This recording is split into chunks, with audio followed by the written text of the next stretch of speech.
Hey scholars, welcome back to your YouTube channel. मैं हूँ आरती Singla. Finally आज मैं तुम्हारी ये वीडियो थर्ड टाइम शूट कर रही हूँ। I don't know what problem is happening, but video upload होने से पहले ही डिलीट हो जाती है। मैं भी कुछ स्टोरेज इशू चल रहा है, पता नहीं क्या चल रहा है फोन में, but I hope this video reaches you.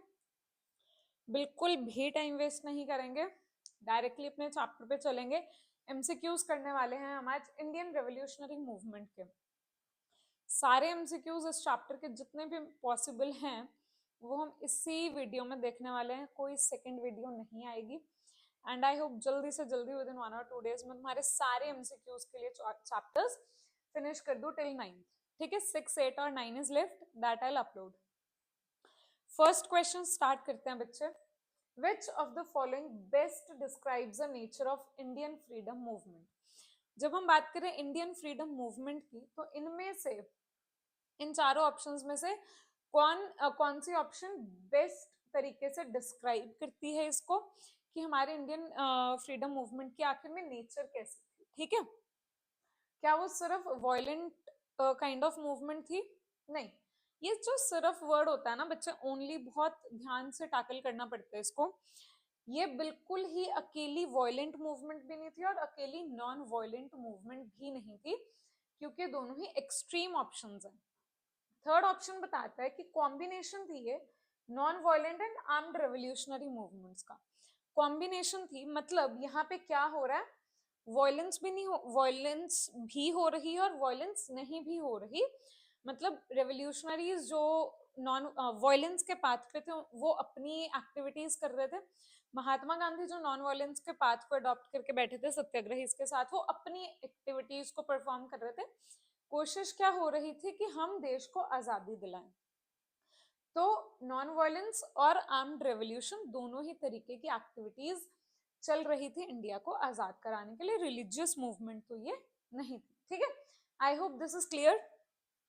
Indian freedom movement क्या थी? नॉन वायलेंट और आर्म्ड रेवोल्यूशनरी मूवमेंट थी। बहुत सी ऐसी पॉलिटिकल ऑर्गेनाइजेशंस थी जो इन मूवमेंट्स को रन कर रही थी। और ये क्या क्यों रन कर रही थी? बिकॉज ये इंस्पायर्ड थी अपने देश को आजाद कराने के लिए। ठीक है, इनमें बहुत ज्यादा इंस्पिरेशन भरी हुई थी हमारे रिफॉर्मर्स की तरफ से, जो चाहते थे कि हम अपने देश को आजाद कराएं। और इनका एकमात्र ऑब्जेक्टिव क्या था? ब्रिटिश रूल को खत्म करना हमारे देश में से। ठीक है, ये चाहते थे कि हमारा देश आजाद हो जाए, हम अपनी मर्जी से रूल्स बनाएं, लॉज बनाएं, ना कि ब्रिटिशर्स के अंडर रहें। ठीक है, next question is the main objective of all revolutionary and political organisations. जितनी भी हमारी ऑर्गेनाइजेशंस थी, चाहे वो पॉलिटिकल हो या रेवोल्यूशनरी ऑर्गेनाइजेशंस हो, इनका क्या ऑब्जेक्टिव था? क्यों ये ऑर्गेनाइजेशंस बनाई गई थी? सोशलिज्म स्प्रेड करने के लिए नहीं। सोशलिज्म स्प्रेड करने के लिए ऑर्गेनाइजेशंस कभी नहीं बनाई जाती। Protest against Indian rulers. यार, अपने देश के रूलर्स के अगेंस्ट क्यों प्रोटेस्ट करेंगे ये लोग, है ना? जो ऑर्गेनाइजेशन होती है वो क्यों बनाई जाती है? एक कॉमन गोल को अचीव करने के लिए। हम अपने ही देश के रूलर्स के अगेंस्ट प्रोटेस्ट नहीं करेंगे।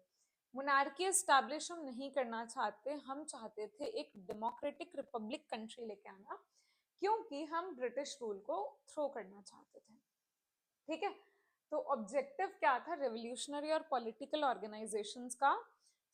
पॉलिटिकल जैसे कि आईएनसी हो गई, रेवोल्यूशनरी जैसे कि हिंदुस्तान प्रजातंत्र संघ हो गया। ठीक है, ये चाहते थे ब्रिटिश रूल को ओवरथ्रो करना। ये वायलेंट और नॉन वायलेंट हर तरीके की मूवमेंट्स कर रहे थे ताकि हमारे देश में से जो ब्रिटिश गवर्नमेंट है वो निकल जाए। Next question is why is Indian revolutionary movement described as golden age of Indian history?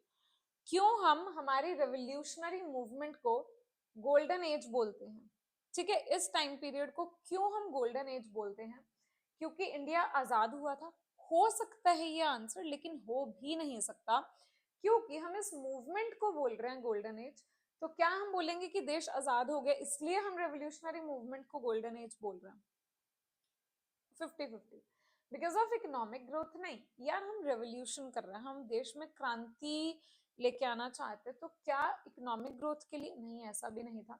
Western ideas को फॉलो करना, ये तो खिलाफ थे वेस्टर्न आइडियाज के, क्योंकि वेस्टर्न आइडियाज कौन लेके आए थे? Britishers. Then it inspired courage, sacrifice and patriotism. बिल्कुल, हम इस समय को गोल्डन एज बोलते हैं बिकॉज यहाँ पे बहुत सी करेज, बहुत साहस, लोगों में जो साहस था वो शो हो रहा था। लोग समझ रहे थे कि क्यों हमें सैक्रिफाइस करना जरूरी है। उनमें देशभक्ति के लिए जो भावना थी वो बहुत बढ़िया तरीके से जन्म ले रही थी। ठीक है, अब देखो, इंडियन रेवोल्यूशनरी मूवमेंट को हम गोल्डन एज बोलते हैं। ऑलमोस्ट सारी ही कंट्रीज में जब भी ये रेवोल्यूशन की बारी आई तो लोगों ने रेवोल्यूशन का ही पाथ चुना। ठीक है, इनजस्टिस, टायरनी और ऑटोक्रेसी के अगेंस्ट। फिर जो सत्याग्रही थे इंडिया में, सत्याग्रहीज ने नॉन वायलेंस का पाथ चुना, एक पीसफुल पाथ चुना, ताकि वो लोग अपनी जो मूवमेंट्स है फॉरेन रूल के अगेंस्ट चालू भी रख सके और देश में कोई वायलेंस भी ना हो। लेकिन रेवोल्यूशनरीज ने बोला कि भैया हम तो रेवोल्यूशन का पाथ चूज करेंगे क्योंकि उसके बिना हमारे देश को आजादी मिलनी नामुमकिन है। ठीक है, I hope this question is very much clear to you. Next question, which path was adopted by satyagrahis during freedom struggle? जब हमारे जो सत्याग्रहीज हैं वो फ्रीडम स्ट्रगल को अचीव करने के लिए मेहनत कर रहे थे, एफर्ट्स डाल रहे थे, तो सत्याग्रहीज ने कौन सा पाथ चूज किया? हमने अभी अभी पढ़ा था बच्चे कि जो हमारे सत्याग्रहीज थे ना, उन्होंने पाथ चूज किया था नॉन वायलेंस का, पीसफुलनेस का।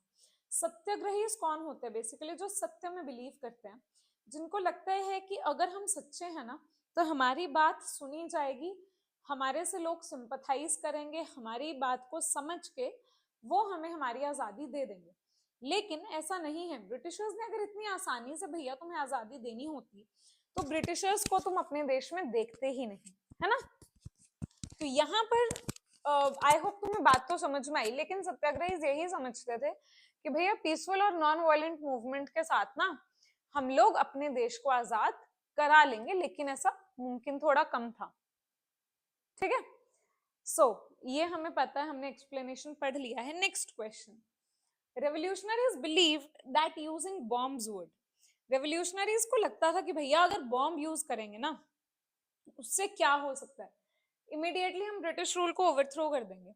ऐसा मुश्किल था क्योंकि इन्हें पता था कि भाई अगर ब्रिटिशर्स को बाहर फेंकना है ना तो कुछ बढ़िया तरीके से कुछ प्लानिंग्स करनी पड़ेंगी, बहुत मेहनत लगेगी, क्योंकि ब्रिटिशर्स को कुछ बम से डरा के धमका के कंट्री से बाहर भेजना आसान नहीं है, इतना आसान नहीं है।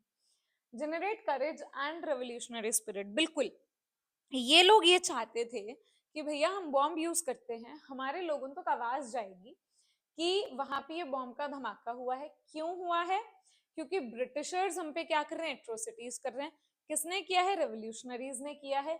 क्यों किया है? ताकि वो जो रेवोल्यूशन ताकि ये जो रेवोल्यूशनरीज हैं वो ब्रिटिशर्स को अपने देश से वापस भेज सके। मतलब अब एक तरीके से, एक सीक्वेंस में लोगों को एक तरीके से समझ में आएगा कि आखिर में रेवोल्यूशनरीज चाहते क्या हैं। इस चीज को फुलफिल करने के लिए जो हमारे रेवोल्यूशनरीज थे उन्होंने सोचा कि यार बम गिराते हैं, अपने लोगों में स्पिरिट तो आएगी ना, एक रेवोल्यूशनरी स्पिरिट, उनमें साहस भी आएगा कि अगर ये लोग कर सकते हैं तो हम क्यों नहीं कर सकते। तो अगर हमें अपनी आवाज उन तक पहुंचानी है तो हमें बम गिराने पड़ेंगे। ठीक है, सो ये देखो, ऑल्दो रेवोल्यूशनरीज न्यू कि ब्रिटिश इंपीरियलिस्ट को हम कुछ बम से गिरा नहीं सकते हैं, वापस नहीं भेज सकते हैं, लेकिन वो ये समझते थे, मानते थे कि this would generate a sense of courage among the Indians. ठीक है, लोगों में, इंडियंस में भावना आएगी, करेजियस भावना आएगी, और ये लोग अपने इस पर्पस में सक्सेसफुल भी हुए, लोगों में वो रेवोल्यूशनरी स्पिरिट जागी। Which of the following was not an objective of revolutionary organization? इसको बहुत ही बारीकी से समझना बच्चे। नॉट एन ऑब्जेक्टिव, नॉट मतलब इनमें से कौन सा ऑब्जेक्टिव नहीं था। ठीक है, क्या ब्रिटिश को कोऑपरेट करना ऑब्जेक्टिव हो सकता है? बिल्कुल नहीं हो सकता। आंसर तुम्हें फर्स्ट ऑप्शन में मिल गया कि मैम रेवोल्यूशनरी ऑर्गेनाइजेशन का ऑब्जेक्टिव ब्रिटिशर्स के साथ कोऑपरेट करना कतई नहीं हो सकता। आंसर तो हमारे यही है। फिर भी एक बार बाकी के ऑप्शंस पढ़ लेते हैं। प्रोमिनेंट प्लेस देना वुमेन्स को बिल्कुल हो सकता है। एस्टैब्लिश एन इगैलिटेरियन सोसाइटी, ये भी हो सकता है। इंडिया को इंडिपेंडेंट बनाना तो उनका मेन ऑब्जेक्टिव था ही।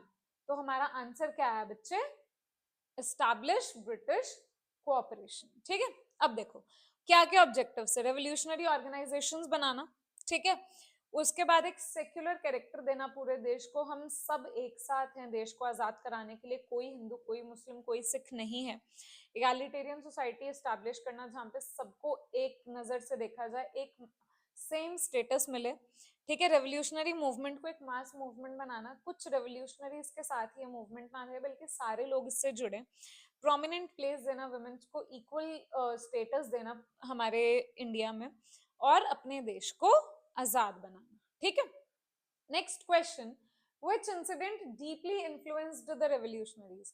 1919 से लेके 1947 तक बहुत से इंसिडेंट्स होते हैं, लेकिन एक ऐसा इंसिडेंट कौन सा था इनमें से जिसने हमारे रेवोल्यूशनरीज को अंदर से झंझोड़ के रख दिया, बहुत डीप इन्फ्लुएंस किया?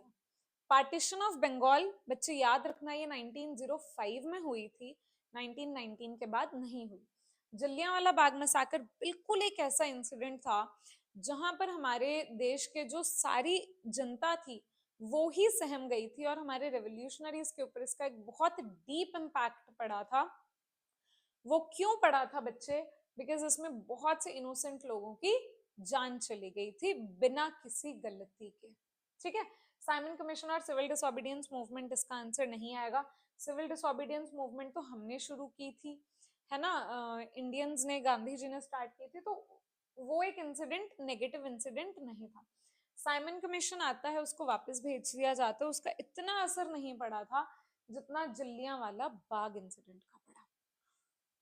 इंस्पिरेशन क्या थी इनकी? रेवोल्यूशनरीज, फर्स्ट फेज के जो रेवोल्यूशनरीज थे उनसे इनको इंस्पिरेशन मिलती है। गुस्से में क्यों थे? क्योंकि जलियांवाला बाग मैसाकर हो गया था, और सडनली जो हमारी नॉन कोऑपरेशन मूवमेंट थी उसको सस्पेंड कर दिया गया था। इस मूवमेंट को सस्पेंड क्यों किया गया? चौरी चौरा इंसिडेंट होने के बाद। चौरी चौरा यूपी में एक जगह है जहां पे हमारे लोगों ने, इंडियंस ने, कुछ ब्रिटिश के पुलिस कर्मियों को, पुलिस वालों को जिंदा ही एक कमरे में बंद करके उनको मार डाला था। ठीक है, वॉयलेंस हो गई, गांधी जी ने नॉन कोऑपरेशन मूवमेंट सस्पेंड कर दी, हमारे रेवोल्यूशनरीज को, लोगों को बहुत गुस्सा आया। रिजल्ट क्या होता है कि रेवोल्यूशनरीज बोलते हैं कि भैया अब तो रेवोल्यूशन ही करना पड़ेगा। ठीक है, I hope this is clear. Next question, which act led to unrest in Punjab? 1919 में दो इवेंट्स बहुत मेजर होते हैं, इनको याद रखना। The very first event is तुम्हारा रॉलेट एक्ट। ठीक है, रॉलेट एक्ट एक ऐसा एक्ट था जहां पे ब्रिटिशर्स ने हमारे काफी सारे हक छीन लिए थे। लॉयर को हायर करना, हक चला गया, हमारा लॉयर हायर नहीं कर सकते, अपील नहीं कर सकते, हम लोगों में कुछ आर्ग्यू नहीं कर सकते ब्रिटिश गवर्नमेंट के साथ, और ब्रिटिश गवर्नमेंट के पास इतनी पावर आ गई, ब्रिटिश की मतलब हमारी पुलिस के पास, कि पुलिस वाले हमें कभी भी अरेस्ट कर सकते थे, और 2 साल के लिए कोई तुम पे ट्रायल नहीं चलेगा, तुम 2 साल के लिए बिना किसी गलती के भी पुलिस स्टेशन में बैठे रहोगे। ठीक है, तो ये जो एक्ट था, ये तो एक्ट था, इसने बहुत अनरेस्ट क्रिएट कर दिया पंजाब में, क्योंकि हम नहीं चाहते थे कि ये एक्ट है जो वो लागू हो, लेकिन ये हो गया। दूसरा इंसिडेंट जो हुआ था वो था जलियांवाला बाग बैसाखी वाले दिन, वो भी 1919 में ही हुआ था। तो क्या किसके लिए फेमस है 1919? Jallianwala Bagh and Rowlatt act. तो किस एक्ट ने इस टाइम पे अनरेस्ट क्रिएट कर दिया? रॉलेट एक्ट ने, याद रखो इसको। ठीक है, 1919 में अनरेस्ट क्रिएट हो जाता है। रॉलेट एक्ट था क्या? राइट्स तुम्हारी लॉयर हायर करने के लिए, अपील करने की और आर्ग्यूमेंट करने की ले ली जाती हैं ब्रिटिशर्स के द्वारा। इसका रिजल्ट क्या होता है कि बहुत सी जगहों पे, चाहे वो दिल्ली है चाहे वो पंजाब है, बहुत से प्रोटेस्ट होते हैं इसके अगेंस्ट, ताकि लोग इस रॉलेट एक्ट को एबॉलिश करवा सके। रॉलेट एक्ट ने कौन कौन से राइट्स ले लिए तुम्हारी, हमने अभी पढ़ा है। ठीक है, लॉयर को हायर करना, अपील करना कुछ, या आर्ग्यूमेंट करना किसी भी ब्रिटिश ऑफिसर के साथ, या फिर ब्रिटिश कोई भी जो ब्रिटिश आइडेंटिटी होल्ड करता है, इनके साथ आर्ग्यूमेंट करना भी हमारा राइट छिन चुका था। वोटिंग वाला बच्चे, वहां पे इलेक्शंस तो हो नहीं रहे थे, तो इस तरीके से भी तुम इस क्वेश्चन को कर सकते हो अगर तुम्हें नहीं आता तो। ठीक है, एजुकेशन और एम्प्लॉयमेंट एक्ट के अंडर नहीं आती थी। इन्होंने बोला क्या राइट्स ले लिए? ब्रिटिशर्स तो हमें एजुकेशन दे रहे थे, वेस्टर्न एजुकेशन, ट्रैवल अब्रॉड ऐसा कुछ था नहीं। ठीक है, I hope this is clear. Next question, who ordered the firing at Jallianwala Bagh? अभी हमने करा कि जलियांवाला बाग इंसिडेंट क्या था। Jallianwala Bagh incident was the incident जब बहुत से मासूम लोगों की जान ले ली गई थी, किसके द्वारा? ब्रिटिश गवर्नमेंट के द्वारा। लेकिन क्या पूरी ब्रिटिश गवर्नमेंट इसके लिए जिम्मेदार थी? क्या उन सबने बोला मिलके कि हाँ भैया इनको है ना फायरिंग कर दो? नहीं। कौन ऐसा पर्सन था जिसने जलियांवाला बाग में ओपन फायरिंग के ऑर्डर्स दिए? बहुत इंपॉर्टेंट है, जनरल डायर। याद कैसे रखोगे? जलियांवाला बाग इंसिडेंट से क्या ये करना चाहती थी ब्रिटिश की सरकार? ये चाहते थे कि इंडिया के लोग डरे हमसे और चुप करके अपने घरों में बैठ जाएं, कोई रिवोल्ट ना करे। अब डराने के लिए आते हैं डायर, ठीक है, डर से डायर याद रखो। जलियांवाला बाग में फायरिंग के ऑर्डर्स किसने दिए थे? जनरल डायर ने। लॉर्ड इरविन के साथ गांधी जी का एक पैक्ट साइन हुआ था, जिसके कारण गांधी जी को बहुत क्रिटिसाइज भी किया जाता है। लॉर्ड माउंटबेटन ने देश की पार्टीशन की थी हमारे। विंस्टन चर्चिल, अभी पढ़ेंगे, इन्होंने कमेंट किया था जलियांवाला बाग इंसिडेंट के ऊपर। ठीक है, जलियांवाला बाग बैसाखी वाले दिन होता है इसका इंसिडेंट था जो। A huge public meeting was held in Jallianwala Bagh. अब जलियांवाला बाग में एक मीटिंग होती है, कुछ लोग वहां पे उस मीटिंग को अटेंड करने आते हैं, बाकी के लोग वहां पे बैसाखी सेलिब्रेट करने आते हैं। उनको नहीं पता था कि अभी अमृतसर में, पंजाब में क्या चल रहा है। तो वहां पे ओपन फायरिंग के ऑर्डर्स दे देता है जनरल डायर, दोनों तरफ से सारे दरवाजे बंद करके जलियांवाला बाग के ओपन फायरिंग के ऑर्डर दे देते हैं, और बहुत से मासूम लोग अपने जान से हाथ धो धो बैठते हैं। विंस्टन चर्चिल ने जलियांवाला बाग इंसिडेंट को किससे कंपेयर किया बच्चे? 1919 का ये इंसिडेंट कंपेयर किया गया था burning of John of arc से, जब ब्रिटिश पार्लियामेंट में इंसिडेंट हुआ था ब्रिटेन में। तो विंस्टन चर्चिल ने इसको, क्योंकि ब्रिटिशर्स ही हमारे देश में थे, तो उन्होंने ब्रिटिश पार्लियामेंट के ही एक incident burning of John of arc से इसको क्या कर दिया? कंपेयर कर दिया। ठीक है, चर्चिल ने कंपेयर कर दिया इस इंसिडेंट को burning of John of arc जो ब्रिटिश पार्लियामेंट में हुआ था। लेकिन ये जो इंसिडेंट हमारा जलियांवाला बाग हुआ था, उसके दो आई विटनेस थे। इन दोनों बच्चों ने, उधम सिंह एंड भगत सिंह, इन दोनों ने अपनी आंखों से देखा था कि कैसे हमारे जो लोग हैं वो शहीद हो जाते हैं, इतने सारे लोग बिना किसी गलती के। ये बहुत दुखी हुए थे और इन्होंने सोच लिया था कि हम इसका बदला जरूर लेंगे। ठीक है, next question is non cooperation movement was suspended. हम पढ़ चुके हैं नॉन कोऑपरेशन मूवमेंट क्यों सस्पेंड की थी? चौरी चौरा इंसिडेंट के बाद। ठीक है, अब ये इंसिडेंट क्या था ये भी हमने ऑलरेडी पढ़ लिया है बच्चे। Non cooperation movement Gandhi ji ने स्टार्ट की थी 1920 में। क्यों स्टार्ट की थी? क्योंकि हमें गुस्सा था जलियांवाला बाग इंसिडेंट का। उससे हुआ, करना क्या चाहते थे हम नॉन कोऑपरेशन मूवमेंट के थ्रू? क्या ऑब्जेक्टिव था? कि भाई आज के बाद हम ब्रिटिश गवर्नमेंट से कोऑपरेट नहीं करेंगे। कोऑपरेट ना करने के लिए जो हमारे लोग थे, उन्होंने नॉन कोऑपरेशन मूवमेंट में क्या एक्शंस लिए? गवर्नमेंट ऑफिसेज और स्कूल्स को बैन कर दिया, टीचर्स ने, बच्चों ने स्कूल जाना बंद कर दिया, लॉयर्स ने अपनी प्रैक्टिस छोड़ दी, ठीक है, लिक्विड शॉप्स बंद हो गई, फॉरेन क्लोथ हमने लेना बंद कर दिया। मतलब जिससे ब्रिटिश गवर्नमेंट को फायदा होता है हमने सब बंद कर दिया। अब इसका रिजल्ट क्या हुआ? फाइनली चौरी चौरा इंसिडेंट था जो, वो होने के बाद Gandhi ji non cooperation movement को सस्पेंड कर देते हैं। सारे लोग हमारे देश में दुखी हो जाते हैं, क्योंकि हम ये समझते थे कि भैया जब हमारा एक पीक टाइम चल रहा था, जब हमारे लोग ब्रिटिश गवर्नमेंट को बहुत अपोज कर रहे थे और ब्रिटिश गवर्नमेंट डरने वाली थी या फिर उनपे कुछ असर होने वाला था, तभी आपने मूवमेंट को बंद कर दिया। अब ब्रिटिशर्स को आदत पड़ जाएगी कि ये मूवमेंट चलाएंगे सस्पेंड कर देंगे, चलाएंगे सस्पेंड कर देंगे, तो उनको कुछ फर्क पड़ेगा नहीं। ठीक है, नेक्स्ट क्वेश्चन इज, जब ये मूवमेंट सस्पेंड हो जाती है उसका क्या रिजल्ट आता है? क्या कांग्रेस पॉपुलर हो जाती है? बिल्कुल नहीं, लोगों में तो गुस्सा बढ़ गया कि भाई आपने इस मूवमेंट को सस्पेंड क्यों किया। Disappointment and frustration among youth, बिल्कुल जो हमारा यूथ था वो बहुत डिससेटिस्फाई हुआ, बहुत फ्रस्ट्रेट हुआ कि आपने एन मूवमेंट पे आके इस मूवमेंट को सस्पेंड क्यों किया। तो यही हमारा आंसर आएगा, यूथ सेटिस्फाई नहीं था। ठीक है, रेवोल्यूशनरी एक्टिविटीज इतनी आसानी से खत्म नहीं होती हैं। ठीक है, अब नेक्स्ट क्वेश्चन देखते हैं। ये तो हमने पढ़ लिया, हाँ बस इसमें एक लाइन ऐड है कि shattered the hopes of the enthusiastic youth. जो यूथ बहुत एंथुजियास्टिकली आया था अब वो बहुत निराश हो चुका था। Next question, which organisation was formed in October 1924 at Kanpur. अब कानपुर से याद रखेंगे हम लोग कि 1924 में कौन सी ऑर्गेनाइजेशन बनाई गई थी। कोई भी हो सकती है, बस इंडियन नेशनल कांग्रेस नहीं है क्योंकि ये बनी थी 1885 में। अब इनमें से कोई भी ऑर्गेनाइजेशन हो सकती है जो अक्टूबर 1924 में कानपुर में बनाई गई।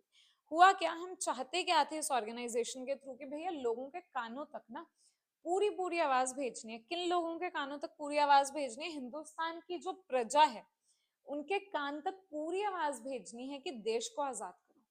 तो हिंदुस्तान प्रजातंत्र संघ ऑर्गेनाइजेशन थी जिसको 1924 में कानपुर में फॉर्म किया गया था। ठीक है, इजिली याद हो गया ना, पता है मुझे, थैंक मी लेटर।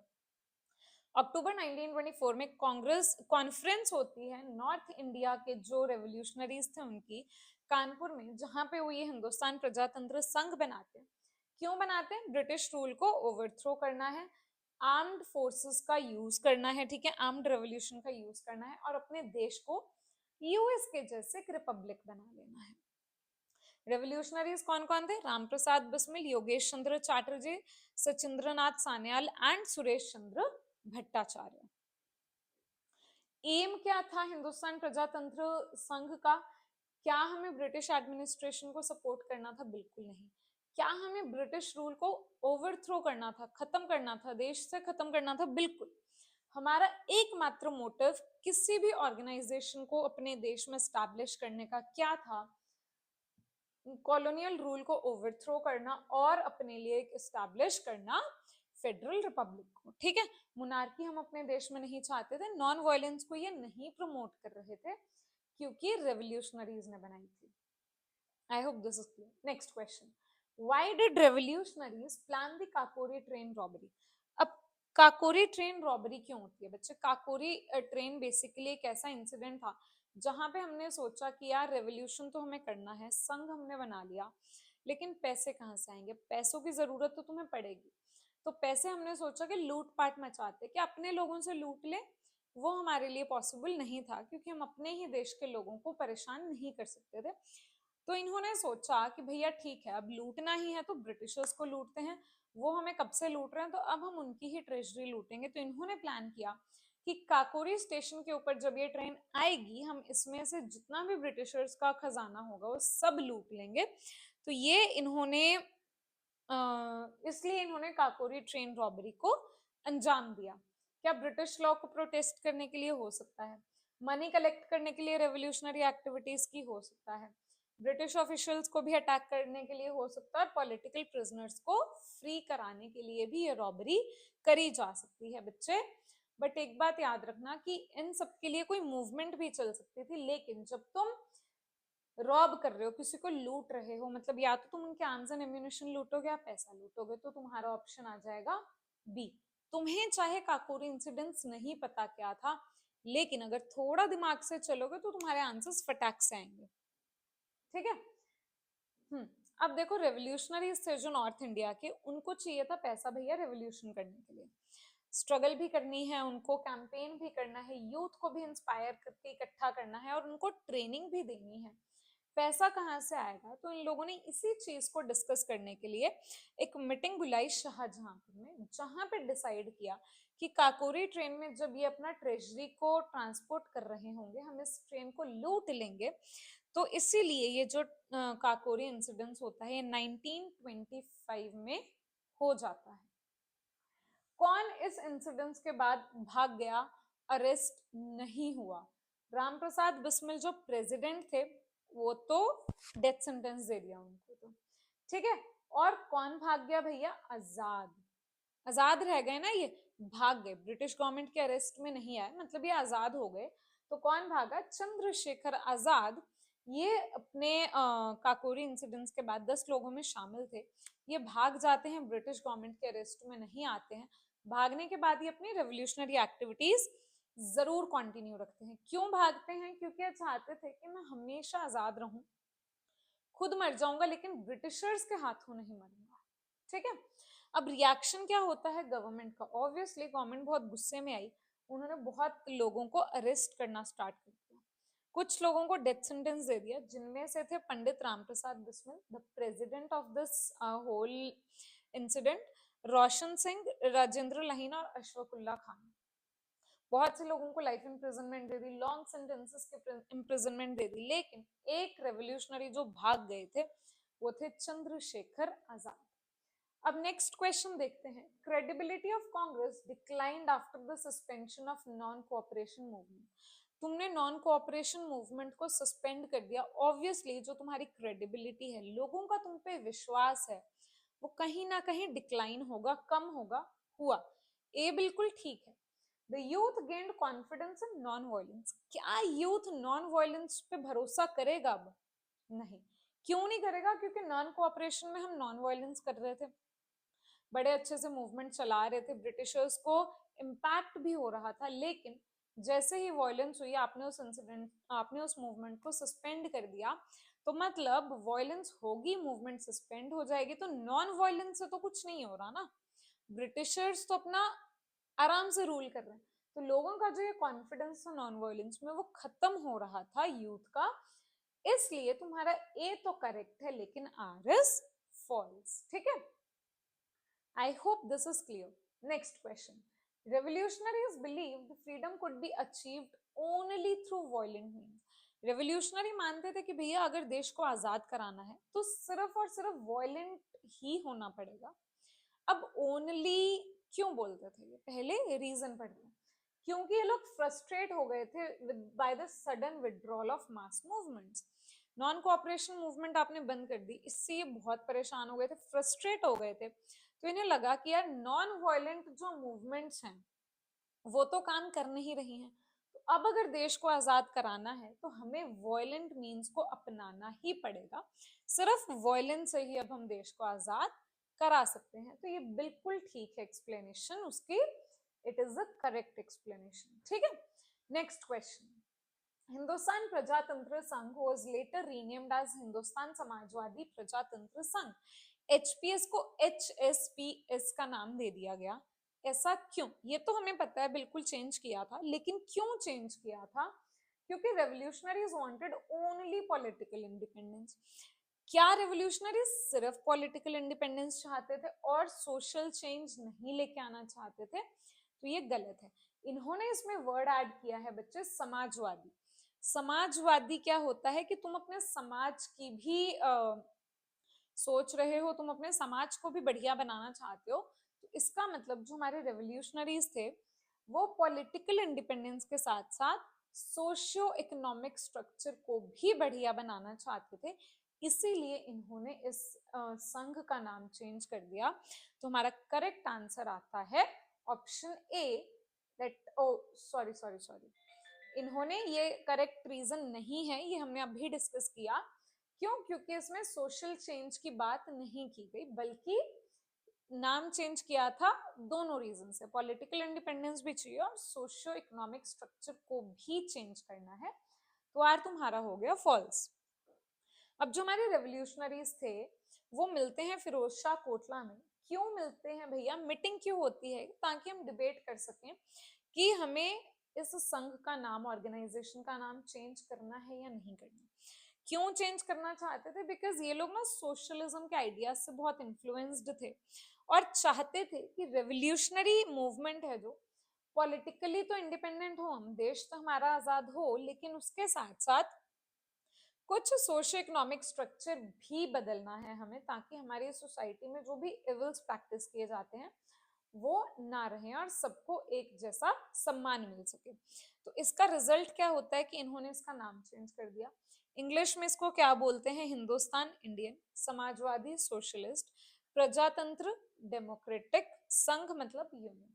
तो ये क्या बन गया? Indian socialist democratic union. President किसको बना दिया? चंद्रशेखर आजाद को। आयरनी देखो कि चंद्रशेखर आजाद इस पर्टिकुलर मीटिंग में प्रेजेंट नहीं थे, लेकिन उन्होंने बोल दिया था कि भैया मुझे तुम सब पर विश्वास है, अगर तुम सब लोग जो भी तुम डिसीजन लेते हो मुझे वो सारे ही डिसीजंस मंजूर होंगे। ठीक है, तो इनको जब प्रेसिडेंट बनाया गया तो वो भी इन्होंने मंजूर किया क्योंकि ये बता चुके थे। ठीक है, next question. Chandrashekhar Azad became the president of HSPS, बिल्कुल हिंदुस्तान समाजवादी प्रजातंत्र संघ के ये क्या बन गए, प्रेसिडेंट। क्यों बने? because he accepted all the decisions taken unanimously by the revolutionaries, क्योंकि इन्होंने सारे डिसीजंस मान लिए इसलिए इनको प्रेसिडेंट बनाया ना। इनको प्रेसिडेंट बनाया क्योंकि वो चाहते थे कि ये प्रेसिडेंट बने, लेकिन इन्होंने उनके सारे डिसीजंस माने क्योंकि ये ऑलरेडी उनको बोल चुके थे कि अब जो इसमें फैसला लोगे मुझे वो मंजूर होगा। तो तुम्हारा ए तो करेक्ट है, आर भी करेक्ट है, बट एक्सप्लेनेशन सही नहीं है। ठीक है, next question, Which term best describes the revolutionary movement in India? ये तो हम कर चुके हैं। रेवोल्यूशनरी मूवमेंट के लिए कौन सी टर्म बेस्ट यूजेज में आती है?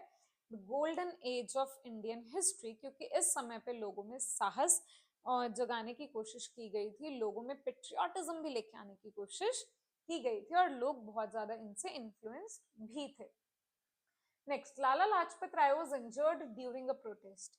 लाला लाजपत राय कब इंजर्ड हो गए? लाला लाजपत राय इंजर्ड होते हैं बच्चे साइमन कमीशन का प्रोटेस्ट करते हुए, इसको अपोज करते हुए, जब इनके ऊपर लाठीचार्ज कर दिया जाता है और ये वहीं पे शहीद हो जाते हैं। हमारे रेवोल्यूशनरीज कसम खा लेते हैं कि भैया आज तो इनकी जो ये शहादत है उसका बदला लेंगे ही लेंगे। तो इनको लगता है कि भैया अब हमें क्या करना पड़ेगा, दोबारा से रेवोल्यूशन ही करना पड़ेगा, यही रास्ता अपनाना पड़ेगा ब्रिटिशर्स को चुप कराने के लिए। 30 अक्टूबर 1928 में साइमन कमीशन के अगेंस्ट हम क्या करते हैं, नारेबाजी करते हैं लाहौर में। वहीं पे पुलिस लाठीचार्ज कर देती है क्योंकि हमने कमीशन के जो लोग थे 7 लोग, उनको एंट्री देने से ही इनकार कर दिया। पुलिस लाठीचार्ज करती है जिसमें लाला लाजपत राय शहीद हो जाते हैं।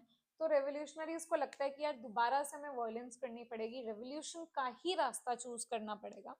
तो ये डिसीजन लेते हैं, फैसला लेते हैं कि जो भी पुलिस ऑफिसर इसके लिए है रिस्पॉन्सिबल, हम उसको क्या करेंगे, मार डालेंगे। तो लाठीचार्ज कहाँ पे होता है लाला लाजपत राय के ऊपर? साइमन कमीशन को पोज करते हुए। कहाँ ये पोज कर रहे थे? इन लाहौर।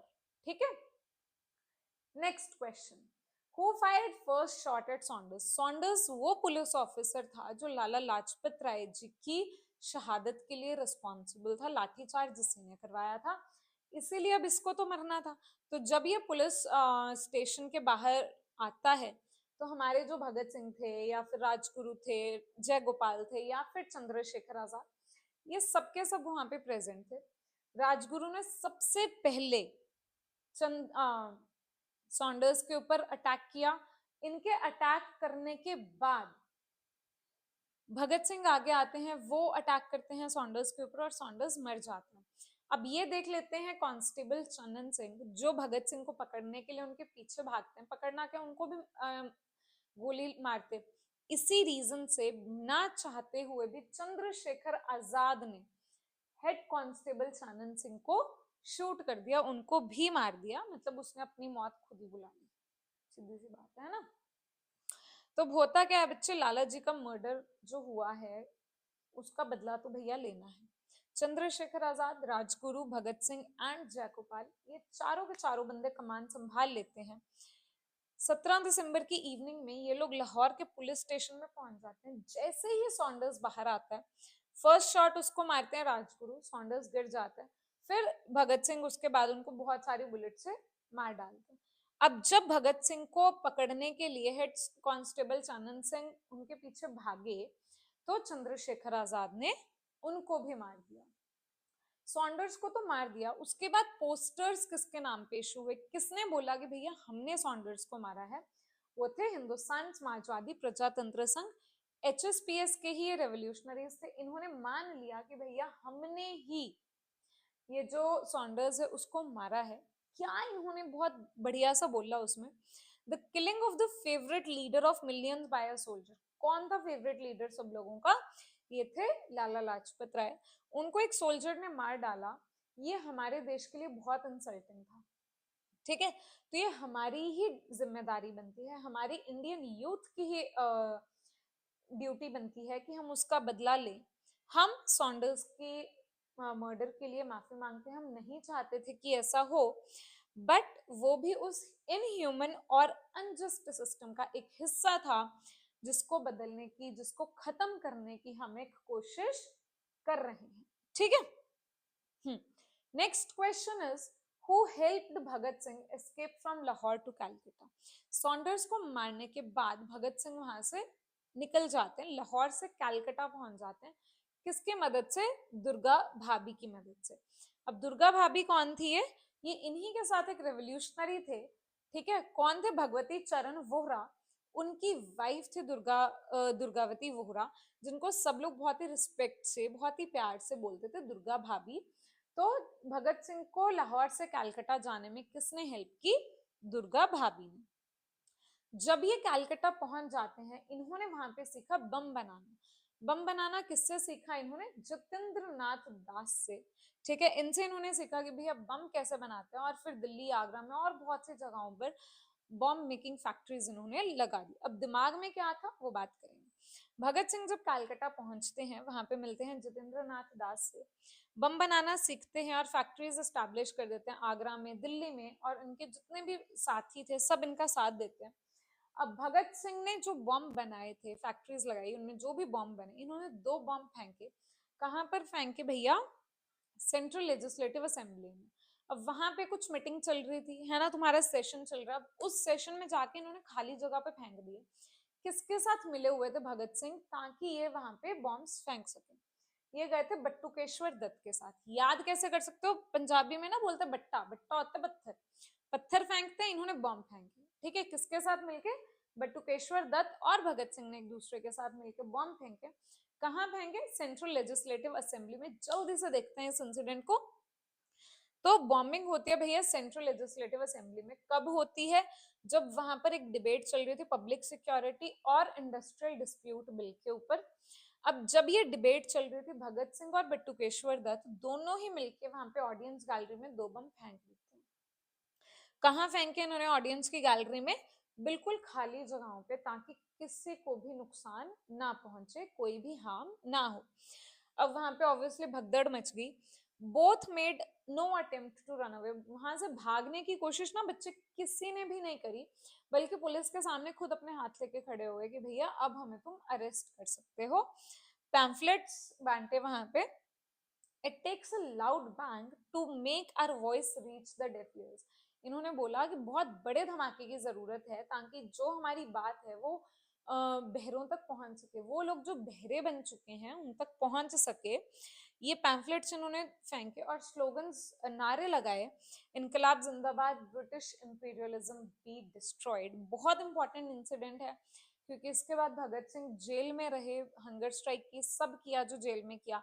उसके बाद 23 मार्च को इनको शहीद कर दिया जाता है। ठीक है, पैम्फलेट्स फेंके गए असेंबली में। क्या लिखा हुआ था इन पे? कहा, कौन सी असेंबली में? जहां पे बम फेंके थे। क्यों फेंके? क्योंकि बहुत धमाका करना था। धमाका करना था मतलब बहुत ऊंची आवाज करनी थी उन लोगों तक पहुंचाने के लिए जो अपने कान बंद कर चुके हैं। तो D option would be your correct answer. Next question, Saunders के मर्डर ट्रायल को क्या बोलते हैं? सॉन्डर्स कहां पे मारा गया था? लाहौर में। क्यों मारा गया था? लाला लाजपत राय जी के ऊपर लाठी चार्ज करवाने के लिए, मतलब सबके ऊपर लाठी चार्ज करवाने के लिए, जिसमें लाला लाजपत राय शहीद हो गए थे। अब इसीलिए, क्योंकि लाहौर में ही दोनों इंसिडेंट्स होते हैं, इसके मर्डर ट्रायल को बोलते हैं लाहौर कॉन्स्पिरेसी केस। ठीक है। नेक्स्ट क्वेश्चन इज लाठी चार्ज लेड रेवोल्यूशनरीज टू। लाठी चार्ज हुआ लाला लाजपत राय जी के ऊपर, इससे जो हमारे रेवोल्यूशनरीज थे उनके ऊपर क्या असर होता है? ये दोबारा से रेवोल्यूशनरी मेथड्स अडॉप्ट करने के लिए मजबूर हो जाते हैं। ये कहते हैं कि भैया अब हमें रेवोल्यूशनरी मेथड्स ही अपनाने पड़ेंगे ताकि हम इनके जो शहादत है उसका बदला ले सकें। ठीक है। Next question, killing of Saunders was planned mainly to. क्यों मारा सॉन्डर्स को? डर फैलाने के लिए? नहीं। पर्सनल रिवेंज लेने के लिए? नहीं। सब कुछ जो हो रहा था देश के लिए हो रहा था। वॉर स्टार्ट करनी थी? नहीं करनी थी। हमने सॉन्डर्स को मारा सिर्फ बदला लेने के लिए, लाला लाजपत राय जी के मर्डर का बदला लेने के लिए, और अपने यूथ को बताने के लिए कि तुम चुप मत बैठो, देश में गलत हो रहा है तो उसके अगेंस्ट आवाज उठाओ, हम तुम्हारे साथ हैं। Next question, why were bombs thrown on empty places? Bomb तो फेंक दिए, खाली जगह पे क्यों फेंके यार? ये बहुत बड़ा क्वेश्चन है। तुम बोलोगे मैम बॉम्ब फेंकेंगे किसी को मारने के लिए, लेकिन इनका मोटिव किसी को मारना नहीं था, इनका मोटिव था अपनी आवाज लोगों तक पहुंचाना। तो होता क्या, क्यों फेंके गए खाली जगह पे? क्या बॉम्ब वीक थे? नहीं यार, अगर बम वीक हो गया तो बॉम्ब क्या है ना, पब्लिसिटी गेन करने के लिए, ना कि खून खराबा करने के लिए। बिल्कुल, बॉम्ब्स को फेंका गया क्योंकि हम चाहते थे कि हमारी पब्लिसिटी हो, लोगों तक भी हमारी आवाज पहुंचे, और ब्रिटिश गवर्नमेंट को भी ये समझ में आए कि भैया हम चुप करने वाले नहीं हैं, हम खून खराबा नहीं चाहते थे। असेंबली खाली थी तो बॉम्ब फेंकने की जरूरत नहीं थी। टारगेट मिस कर दे रेवोल्यूशनरीज, ऐसा नहीं हो सकता। ठीक है, next question, Bhagat Singh and Batukeshwar Dutt courted arrest to. क्यों इनको अरेस्ट किया गया? ताकि ये, मतलब क्यों ये खुद ही अरेस्ट हो गए? ताकि ये बाद में भाग जाए? नहीं, सिंपैथी गेन नहीं करना चाहते थे, ये चाहते थे रेवोल्यूशनरीज आइडियाज सब लोगों तक पहुंचे, ओपनली पहुंचे। तो इस रीजन से इन्होंने खुद को ही अरेस्ट करा लिया, वहां से भागे नहीं। ठीक है, next question, according to Bhagat Singh revolution mean, क्या मतलब है रेवोल्यूशन का? अनजस्ट सिस्टम को चेंज करना, बिल्कुल क्रांति लाना चाहते हैं हम अपने देश में, जो भी यहाँ पे गलत हो रहा है उसको सही करना चाहते हैं। वॉयलेंस यूज करना इनका मोटिव नहीं था, ऑफिसर्स को मारना या पावर गेन करना, ऐसा कुछ भी इनकी मंशा नहीं थी, बल्कि भगत सिंह चाहते थे कि रेवोल्यूशन करना है ताकि एक अनजस्ट सिस्टम को चेंज कर सके। भगत सिंह एंड बटुकेश्वर दत्त, ये क्या बोला इन्होंने कि revolution does not means use of bombs और पिस्टल्स ओनली। जो हमारा रेवोल्यूशन है उसका मतलब वॉयलेंस करना नहीं है, बॉम्ब या पिस्टल को यूज करना नहीं है, बल्कि हम क्या चाहते हैं, चेंज करना उस सिस्टम को जो इनजस्टिस के ऊपर बेस्ड है। ठीक है, पॉपुलैरिटी क्यों इंक्रीज हो गई इनकी? क्योंकि इन्होंने ट्रायल्स अवॉइड किए, ट्रायल से तो डरते ही नहीं थे।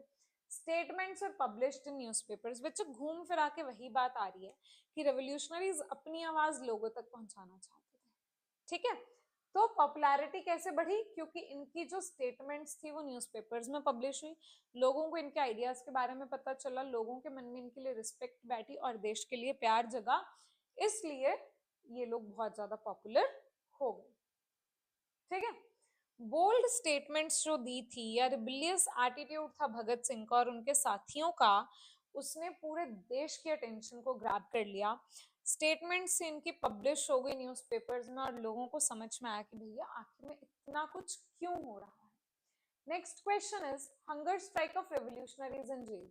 अब जब ये लोग लाहौर जेल में थे तो इन्होंने वहां पे क्या किया भाई? हंगर स्ट्राइक कर दिया। क्यों? भूख हड़ताल पे क्यों बैठ गए? इमीडिएटली फ्री होने के लिए? नहीं। प्रोटेस्ट कर रहे थे जेल के फूड को? नहीं, खाने पीने से मतलब नहीं था साहब, आजादी चाहिए।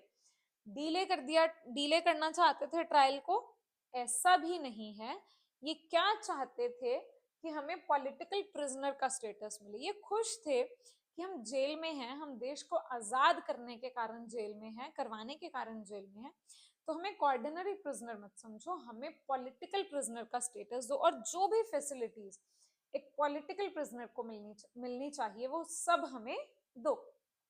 ठीक है, नेक्स्ट क्वेश्चन, पब्लिक रिएक्शन क्या था जब जतेंद्रनाथ दास 63 डेज के फास्ट के बाद शहीद हो गए? तो पब्लिक का रिएक्शन क्या था उस पर? लोगों को रेवोल्यूशनरी से डर लगने लग गया। नहीं, डर क्यों लगेगा, वो तो उनके लिए अपनी जान गंवा रहे हैं, तो इनके मन में तो रिस्पेक्ट बैठनी चाहिए। रेवोल्यूशनरीज को क्या सपोर्ट नहीं मिल रहा था? रेवोल्यूशनरीज का सपोर्ट बढ़ रहा था इन चीजों से। कांग्रेस हंगर स्ट्राइक को अपोज कर रही थी, कांग्रेस का यहाँ पे कोई रोल नहीं है, हम तो पब्लिक के रिएक्शन की बात कर रहे हैं। ठीक है, तो इस ये क्यों होता है? क्योंकि मार्टेडम से हमारी जो रिस्पेक्ट थी लोगों की वो और ज्यादा बढ़ती थी, और लोगों के मन में देश के लिए भागना और देश को आजाद कराने की जो एक मंशा थी वो और बढ़ती थी। ठीक है, अब देखो आंसर तो तुम्हारा आ गया D. When the body of Jitendranath Das was taken from Lahore to Calcutta, जब इनको इनके शरीर को लाहौर से कलकत्ता तक लेके जाया गया स्पेशल ट्रेन में, तो एक भी स्टेशन ऐसा नहीं था भैया जहां पर ट्रिब्यूट ना पे किया गया हो इनको। पूरी की पूरी कंट्री इनको सल्यूट कर रही थी, इनकी शहादत को सल्यूट कर रही थी। ठीक है, नेक्स्ट क्वेश्चन है, the execution of Bhagat Singh led to, Bhagat Singh को एग्जीक्यूट कर दिया गया, शहीद कर दिया गया, डेथ सेंटेंस दे दिया गया, इससे क्या होता है? फ्रीडम स्ट्रगल खत्म हो जाती है? नहीं, बहुत से और रेवोल्यूशनरीज थे जिन्होंने इस स्ट्रगल को चालू रखा। नेशनलिज्म डिक्लाइन हो जाते, ये भावना भी डिक्लाइन नहीं होती बल्कि और बढ़ती है। नेशन वाइड इमोशनल अवेकनिंग होती है, बिल्कुल लोगों को ये महसूस होता है कि यार ये 23 साल के लड़के ने अपनी जो जान है वो गवा दी, क्यों हमें आजाद कराने के लिए, तो क्या हमें इसके सपने को पूरा नहीं करना चाहिए? तो इमोशनल अवेयरनेस आई लोगों में, इसीलिए ये डरते नहीं थे, ये चाहते थे कि अगर मैं अपनी जान देके सैकड़ों लोगों को अवेयर कर सकूं, अवेकन कर सकूं, तो मैं राजी हूं। तीनों के तीनों, भगत सिंह, राजगुरु और सुखदेव, ये इन तीनों को ही हैंग कर दिया गया 23 मार्च को 1931 में, क्योंकि अब डर था गवर्नमेंट को कि भैया अब जो लोग हैं वो हमें छोड़ने वाले नहीं है, वो प्रोटेस्ट कर देंगे। तो इन्होंने जो इनकी लास्ट राइट्स थी वो सीक्रेटली परफॉर्म कर दी सतलुज रिवर के ऊपर। ठीक है, मतलब जो इनकी अस्थियां बहानी थी वो सब सतलुज रिवर के ऊपर इन्होंने ऑलरेडी बहा दी खुद ही सीक्रेटली। और ये जो 23 तारीख का दिन है ना बच्चे, इसको मार्टर्स डे बोलते हैं। पंजाब में इसमें हर साल अब छुट्टी होती है इस दिन पे, जो हमें बताता है कि साहस और सैक्रिफाइस कितना जरूरी है हमारी जिंदगी में। रॉयल इंडियन नेवी ने जो रिवोल्ट किया, इंडिया की जो नेवी थी रॉयल इंडियन नेवी, उसके रिवोल्ट से क्या पता चला कि ब्रिटिशर्स का रूल स्ट्रेंथन हो रहा है। रिवोल्ट हम इंडियंस कर रहे हैं, ब्रिटिशर्स का रूल डाउन जाएगा। कांग्रेस कंट्रोल कर रही है आर्मी को ना, कांग्रेस भी कंट्रोल नहीं कर रही। सिविलियंस अपोज्ड ब्रिटिश रूल, सिर्फ सिविलियंस नहीं अपोज कर रहे, आर्मीज भी अपोज कर रही हैं, फिर वो चाहे फुट सोल्जर्स हो या नेवी के सोल्जर्स हो। Army royalty to British was weakening, बिल्कुल आर्मी की जो लॉयल्टी थी, आर्मी की जो मतलब रिस्पेक्ट थी ब्रिटिश गवर्नमेंट के लिए, या फिर वो जो उनको बिल्कुल उनको मानते थे, वो जो था वो सब वीक हो रहा था। अब जो हमारी नेवी थी, चाहे वो आर्मी थी फुट सोल्जर्स वाली, तो सबके सब अब ब्रिटिश गवर्नमेंट को खत्म करने के लिए लगे हुए हैं। अब देखो, जो रिमार्केबल वर्क था सुभाष चंद्र बोस और आजाद हिंद फौज का, इसका बहुत डीप इम्पैक्ट पड़ा लोगों के ऊपर। अब ब्रिटिश गवर्नमेंट अनाउंस कर देती है कि हम लोग कुछ ऑफिसर्स हैं आजाद हिंद फौज के जिन्होंने लॉयल्टी को ब्रेक किया है, उनको मार डालने वाले हैं। ठीक है, अब लोग ऑब्वियसली इसमें गुस्सा करते हैं, बहुत ज्यादा डेमोन्स्ट्रेशंस होती हैं, और ब्रिटिश गवर्नमेंट को रियलाइज हो जाता है कि भैया अब हम यहाँ पे बहुत टाइम टिकने नहीं वाले हैं, क्योंकि आर्मी हमारे बहुत अगेंस्ट हो गई है। अब एजर्शन रीजन देखते हैं। एजर्शन रीजन आई होप तुम्हें समझ में आता है। अगर तुम्हें नहीं समझ में आते ना, या तुम्हें किसी और तरीके से चाहिए कि मैम अलग ही एजर्शन रीजन पे फाइल बना दो, तो मुझे बता देना कमेंट बॉक्स में, ठीक है। Bhagat Singh believed revolution meant only violence. क्या भगत सिंह मानते थे कि रेवोल्यूशन का मतलब सिर्फ वायलेंस है? ऐसा तो नहीं है, उन्होंने खुद ही बोला था कि रेवोल्यूशन का मतलब सिर्फ बम या पिस्टल्स का यूज करना नहीं है, बल्कि रेवोल्यूशन का मतलब है एक अनजस्ट सिस्टम को चेंज करना, एक ऐसे सिस्टम को बदलना जो इनजस्टिस के ऊपर बेस्ड है। तो मतलब ए तो बच्चों तुम्हारा गलत हो गया, तो क्या बचा? डी ऑप्शन, ठीक है, ये हमने ऑलरेडी पढ़ लिया है। Bombs were thrown in assembly to kill British leaders. क्या असेंबली में बॉम्ब ब्रिटिश लीडर्स को मारने के लिए फेंके गए थे? नहीं, किसी को हार्म नहीं करना चाहते थे, इसीलिए खाली जगह पे फेंके गए थे। तो ए फॉल्स हो गया, तो आर तो ट्रू होगा ही होगा। Let's see, bombs were deliberately thrown on empty places. Bombs को कहां फेंका गया? खाली जगहों पे, ठीक है। Next question, execution of Bhagat Singh weakened national feeling. क्या भगत सिंह के एग्जीक्यूशन ने नेशनल फीलिंग को कम कर दिया? वीक नहीं किया, बल्कि और स्ट्रॉन्ग कर दिया। लोग इमोशनली कनेक्ट हो गए फ्रीडम स्ट्रगल से, वो समझने लगे कि इनकी जो कुर्बानी है उसका बदला अब हम लेंगे, ठीक है। People across India protested and remembered his sacrifice. बिल्कुल, इन लोगों ने प्रोटेस्ट करना स्टार्ट किया, ना कि नेशनल फीलिंग वीक हुई। तो बच्चे A is false, R is true, ठीक है। Next question, Chandrashekhar Azad died fighting the police. बिल्कुल, चंद्रशेखर आजाद जब पुलिस से लड़ रहे थे तभी तभी ये मर जाते हैं, शहीद हो जाते हैं। क्यों? क्योंकि इन्होंने डेथ को चूज किया ओवर अरेस्ट। ये नहीं चाहते थे कभी भी कि मेरे को पुलिस अरेस्ट करेगा, मैं पुलिस के हाथों मारा जाऊं। इसीलिए इनकी पिस्टल में एक ही गोली बचती थी, वो इन्होंने अपने सर पे मार के खुद की जान ले ली। क्यों? क्योंकि ये हमेशा इंडिपेंडेंट रहना चाहते थे, हमेशा आजाद रहना चाहते थे। तो बिल्कुल तुम्हारी जो आर है वो एक्सप्लेन करता है तुम्हारी एजर्शन को। ठीक है। एनकाउंटर होता है चंद्रशेखर आजाद का पुलिस के साथ। कहाँ पे होता है ये? एल्फर्ड पार्क इलाहाबाद में, यूपी के इलाहाबाद के एल्फर्ड पार्क में, जहां पे पुलिस इनके साथ एनकाउंटर करती है। बट ये क्या चाहते थे? हमेशा इंडिपेंडेंट रहना चाहते थे। ये नहीं चाहते थे कि इनको पुलिस पकड़े, ब्रिटिशर्स के अंडर नहीं आना चाहते थे। तो लास्ट बुलेट इन्होंने खुद को ही मार ली। और ये हमेशा कहते थे कि will face the bullets of the enemies, दुश्मनों की गोलियां खा लूंगा लेकिन आजाद हूं और आजाद ही रहूंगा। ठीक है, इस बात को बहुत अच्छे से याद रखना। Next question is, Udham Singh killed Michael O'Dwyer. बिल्कुल, उधम सिंह ने माइकल ओडायर को मारा। क्यों मारा? Because he was responsible for Jallianwala Bagh मैसाकर।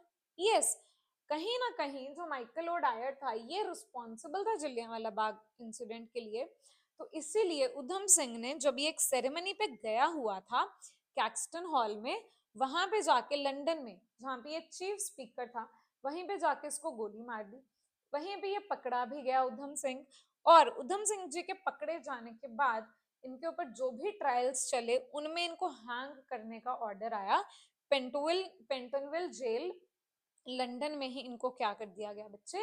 Hang कर दिया गया। कब?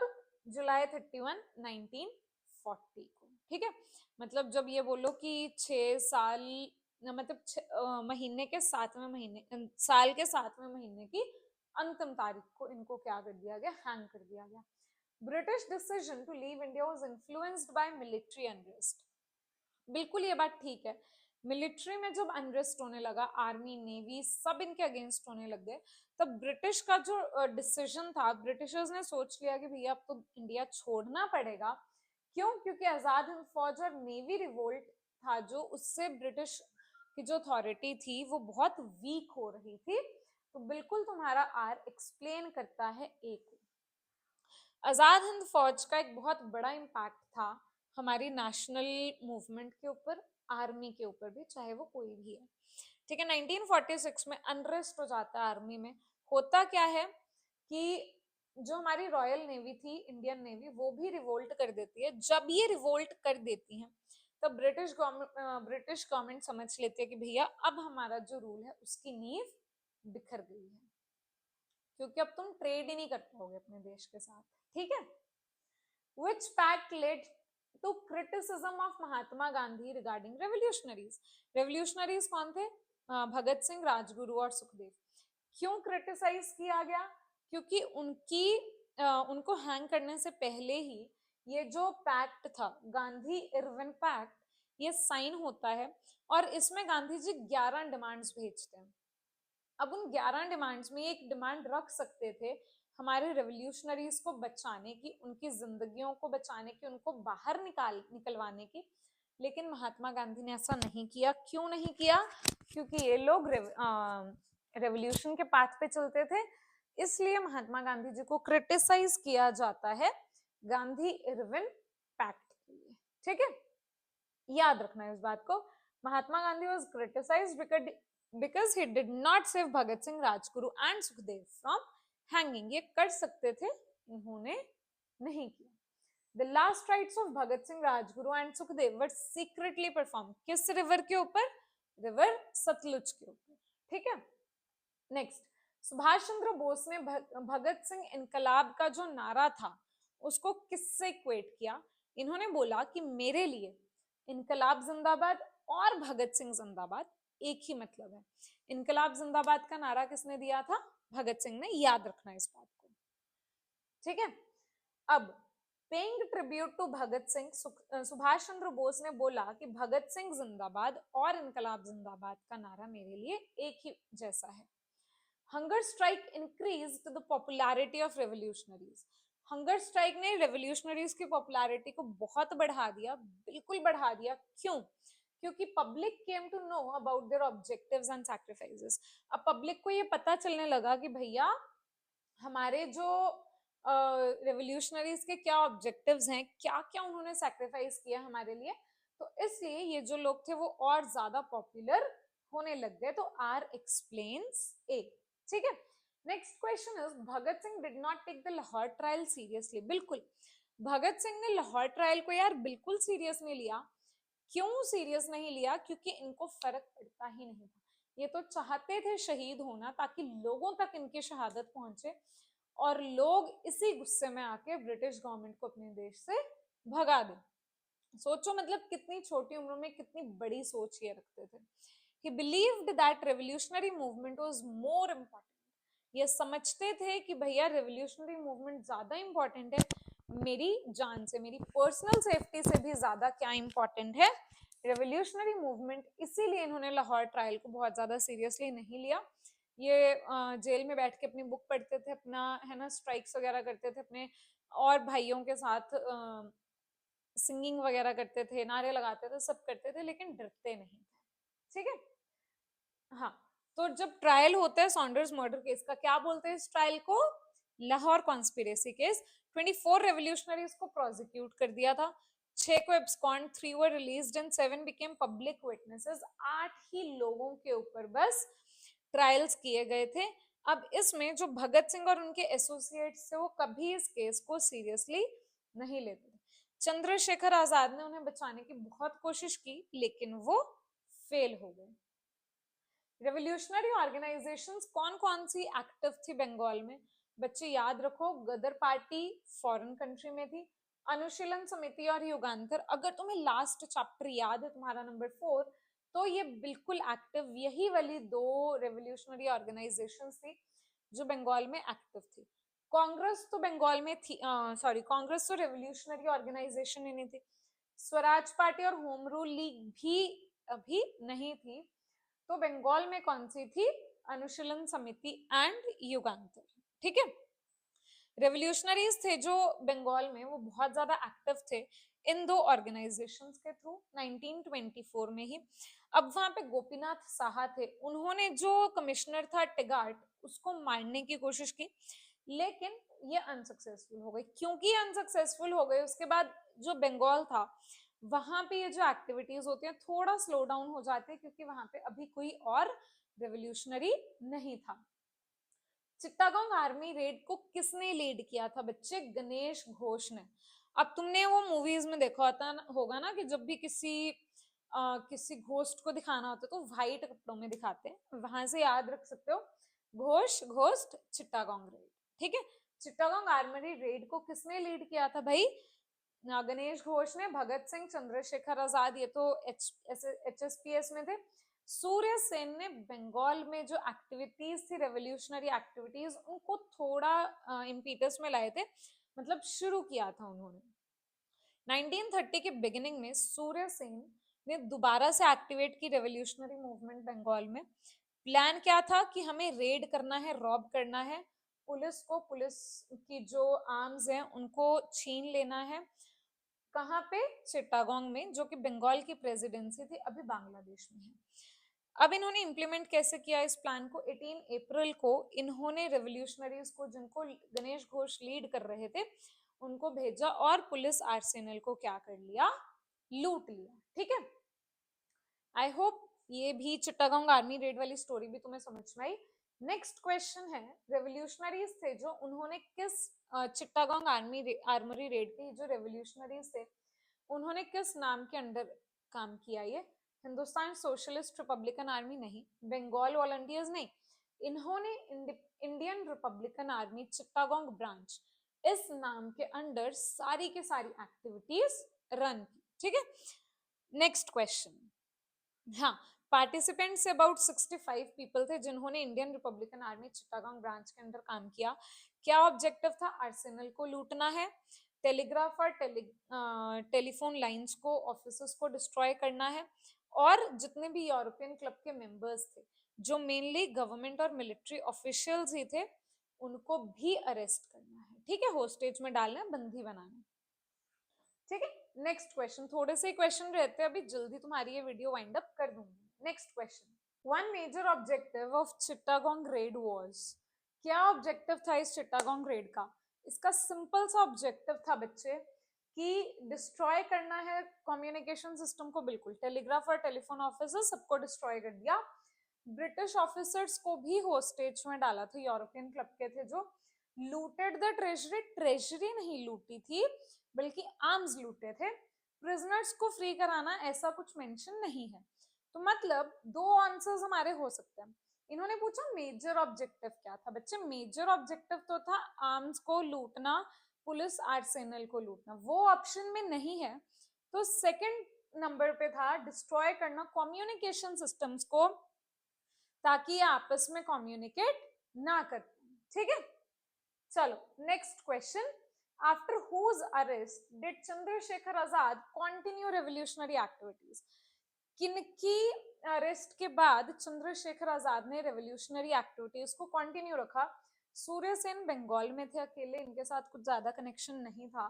भगत सिंह के साथ था, उधम सिंह के साथ नहीं था, और सुभाष चंद्र बोस, ये दोनों ही कहीं ना कहीं फॉरेन से रिलेटेड हैं। तो हमारे पास यहाँ पे आंसर आता है भगत सिंह। भगत सिंह और चंद्रशेखर आजाद एक दूसरे के साथ मिलके रेवोल्यूशनरी एक्टिविटीज करते थे। भगत सिंह अरेस्ट हो जाते, लेकिन चंद्रशेखर आजाद ने फिर भी इन एक्टिविटीज को कंटिन्यू रखा। ठीक है, after the arrest of Bhagat Singh, Chandrashekhar Azad continued his revolutionary activities. Police arrested his comrades, but उनकी जो फाइट थी ब्रिटिश एम्पायर के अगेंस्ट वो कंटिन्यू रही। Chandrashekhar Azad was surrounded by police, कहां पे पुलिस ने एनकाउंटर किया था चंद्रशेखर आजाद का? हमने अभी अभी पढ़ा था एल्फर्ड पार्क, इलाहाबाद में। ठीक है, next question, statement will face the bullets of the enemies have been free and will remain free, सबसे पहले ये किसने दी थी स्टेटमेंट? चंद्रशेखर आजाद ने। क्या बताती है? उनकी रेवोल्यूशनरी करेज एंड पेट्रियोटिज्म बताती है। ना तो वो किसी को सबमिशन शो कर रहे थे, ना डर रहे थे, ना ही कॉम्प्रोमाइज कर रहे थे, वो डट के खड़े हुए थे रेवोल्यूशनरी करेज और पेट्रियोटिज्म के का एक नमूना दिखा रहे थे लोगों को। ठीक है, चलो next question, yes, Udham Singh किसके आई विटनेस थे? हमने पढ़ा उधम सिंह और भगत सिंह दोनों ही जलियांवाला बाग मसाकर के आई विटनेस थे, जिससे कि वो सहम गए थे बहुत ज्यादा। Then Michael Dyer was assassinated, कहाँ असेसिनेट किया था? एल्फर्ड पार्क में तो चंद्रशेखर आजाद का एनकाउंटर हुआ था। पेंटनविल जेल में जो उधम सिंह थे उनको माइकल डायर को मारने के लिए ही हैंग किया गया था। Parliament House no, Caxton Hall London में जब एक सेरेमनी चल रही थी जहां पे ये चीफ स्पीकर थे, वहां पे उधम सिंह ने जाके इनको असैसिनेट किया था। ठीक है, नेक्स्ट क्वेश्चन, उधम सिंह को कहां पे हैंग किया गया था? हमने अभी अभी किया, पेंटनविल जेल लंदन में। Next, Chandrashekhar Azad martyrdom Weeknd the revolutionary movement, हो सकता है ऐसे, बिल्कुल हो सकता है बच्चे, क्योंकि भगत सिंह के बाद चंद्रशेखर आजाद ध्यान रख रहे थे, लेकिन चंद्रशेखर आजाद के बाद कौन ऐसा लीडर था जो अपनी जान की परवाह किए बिना ये काम करेगा? तो वो उस टाइम पे लीडरशिप अभी कोई नहीं ले रहा था, बहुत से लीडर्स अरेस्ट हो चुके थे और एग्जीक्यूट कर दिए थे ब्रिटिश गवर्नमेंट ने, तो इसीलिए यहाँ पे आके जो मूवमेंट थी इनके मार्टेडम के बाद थोड़ी वीक हो जाती है। दूसरी तरफ उधम सिंह ने थोड़ा मोर्चा संभालने की कोशिश की थी। ठीक है, तो बंगाल में 1934 के एंड में आते आते और नॉर्थ इंडिया में 1932 के एंड में आते आते ये जो रेवोल्यूशनरी मूवमेंट्स थी ये स्लो डाउन हो गई। Impact of which organisation deeply influenced Indian army, कौन सी ऑर्गेनाइजेशन से बच्चे इंडियन आर्मी को जिसने इन्फ्लुएंस किया? आर्मी ही थी इनकी, आजाद हिंद फौज, इन्होंने बहुत इन्फ्लुएंस किया हमारी इंडियन आर्मी को।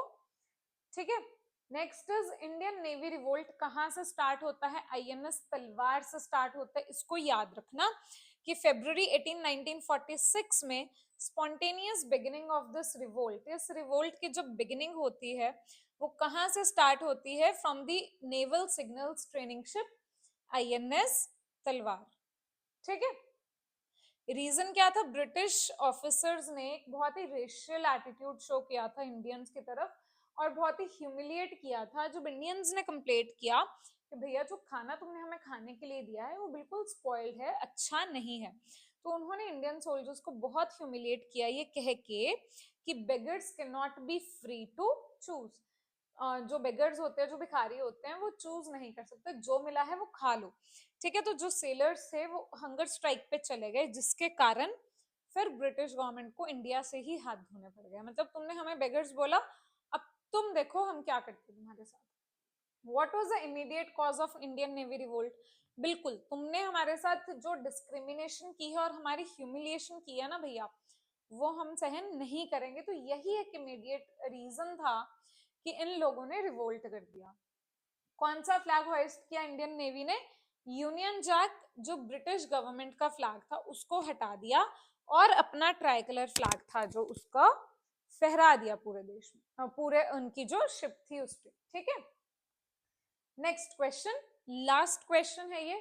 स्लोगन्स जो इंडियन नेवी रिवोल्ट के टाइम पे रेज हुए वो थे जय हिंद एंड इनकलाब जिंदाबाद। देश को आजाद कराने के लिए इन्होंने जो भी काम किए बच्चे रेवोल्यूशनरी मूवमेंट्स के थ्रू, वो बहुत एक हिम्मत वाले काम थे। खुद की जान की परवाह ना करके भी हम लोगों को आजाद कराना चाहते हैं, ये हिम्मत किसी किसी में होती है। तो सलाम है उन सब सोल्जर्स को एंड सलाम है तुम्हें जिन्होंने ये वीडियो को एंड तक देखा है।